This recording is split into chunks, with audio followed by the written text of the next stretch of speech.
Bienvenue chers étudiants dans la troisième leçon de cours d'apprentissage WordPress. Pourquoi choisir WordPress plus qu'un autre? Donc pour moi, il y a plusieurs choses qui justifient vraiment le fait que WordPress a des avantages indéniables par rapport à la concurrence. Et ces choses-là, c'est la communauté, la facilité d'utilisation, le système d'extension et de thèmes. Voilà. Donc je vais vous prendre chacun de ces points un à un et je vais vous expliquer ce qui fait qu'à mon sens, on est vraiment en droit de se dire que WordPress est un système très intéressant et c'est pour ça que j'ai choisi de vous le présenter à travers cette formation. La communauté. Le nombre d'utilisateurs sur WordPress croît sans cesse. Donc, sur environ 18% des sites internet à l'échelle mondiale, WordPress est utilisé. C'est-à-dire que WordPress a servi de socle à 18% de ces sites internet. C'est vraiment énorme. Ce n'était pas le cas il y a des années. Ça fait presque un site sur 5 et ce chiffre est vraiment en constante évolution. La communauté, c'est quoi? C'est le fait que si vous avez le moindre problème sur WordPress, vous n'aurez aucun mal à trouver un développeur pour vous aider. Voilà. Si votre site est développé avec un outil que personne ne connaît, le problème c'est quoi? C'est que si un jour vous avez besoin d'un développeur ou besoin d'aide, il y aura très peu de personnes, parce que ces personnes-là, ce sera des experts en quelque sorte, parce que vous serez dans un domaine très pointu, un CMS que personne n'utilise, et donc s'il y a moins de développeurs, c'est-à-dire qu'il y a moins de concurrence, donc ça peut vraiment vous coûter plus cher. C'est pas toujours vrai, mais généralement c'est le cas. Sur WordPress, la communauté est grande. Donc si vous avez besoin d'un développeur, vous n'aurez aucun mal à faire jouer la concurrence, à comparer plusieurs devis et à essayer de trouver le développeur qui vous convient le mieux. Voilà. Dans tous les cas, vous allez trouver quelqu'un pour vous aider. Le coût de maintenance, moi je pense qu'il sera moins élevé que sur d'autres CMS que personne ne connaît. C'est pas bien de dire ça, mais sur certains CMS que beaucoup moins de développeurs connaissent, par exemple, si vous parlez du CMS Plone à un développeur, je ne suis pas sûr qu'ils connaissent. Donc vous prenez 10 développeurs au hasard sur Internet, vous leur demandez qu'est-ce que c'est que WordPress. Vous allez voir qu'il y en a vraiment la grande majorité qui vont vous répondre, ou au moins qui vont connaître WordPress de nom. Plone, honnêtement, j'ai des doutes sur 10 développeurs, sur vraiment le nombre de développeurs qui pourraient vous décrire ce que c'est que Plone. Bon, Plone, c'est un système de gestion de contenu, au même titre que WordPress. Sauf que sur Plone, la communauté est bien moins grande que sur WordPress. Donc ça, c'est vraiment un avantage considérable, vraiment ce principe de communauté. Se dire qu'on utilise un outil et qu'on n'est pas le seul à utiliser cet outil. Donc en cas de besoin, il y aura du monde pour vous aider. Ensuite, il y a la facilité. La facilité, pourquoi? C'est assez subjectif, mais WordPress c'est généralement présenté comme le CMS le plus simple à prendre en main. Donc si vous faites des recherches sur Internet, vous apercevrez rapidement que c'est quelque chose d'admis presque, que WordPress est très simple à utiliser, parmi les plus simples. Voilà.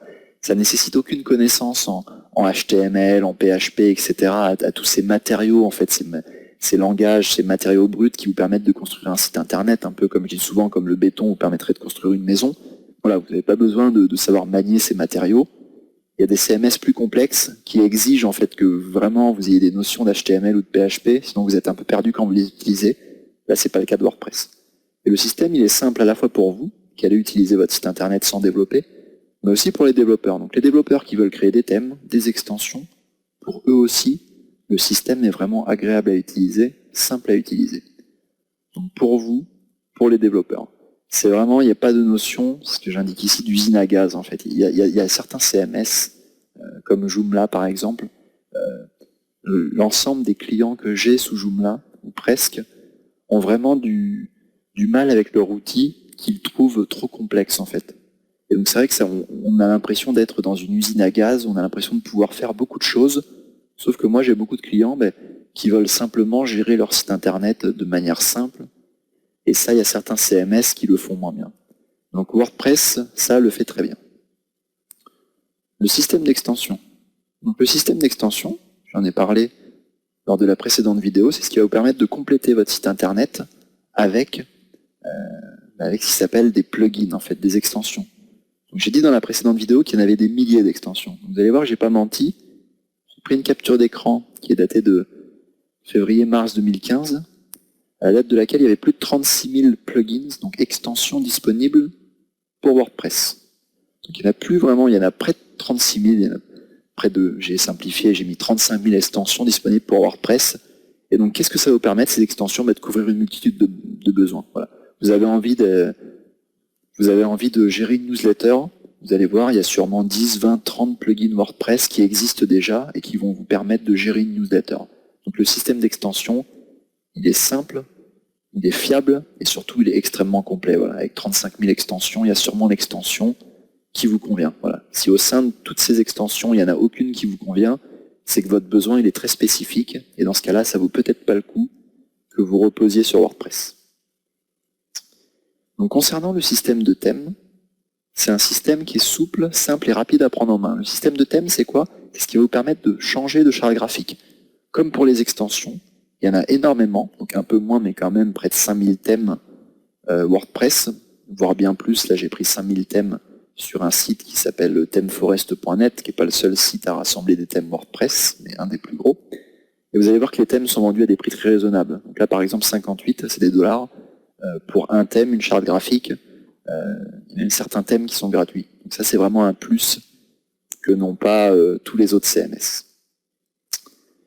Voilà, à mon sens, ce qui justifie le fait dans de nombreux cas, de choisir WordPress, et à mon avis, c'est ce qui justifie qu'aujourd'hui, il y a près de 18% des sites internet qui sont créés sur la base d'un socle WordPress. C'est le CMS qui possède le plus d'extensions, le plus de thèmes, et à mon sens, c'est pas tant les extensions et les thèmes, c'est vraiment la communauté, en fait. C'est la communauté qui fait tout, et la facilité. Donc la communauté va faire en sorte qu'il y aura toujours du monde pour vous aider, que le coût de maintenance sera relativement réduit, et que quelle que soit la situation, vous ne serez jamais dans une situation de blocage. Merci beaucoup de m'avoir suivi, et à très bientôt pour de prochaines vidéos.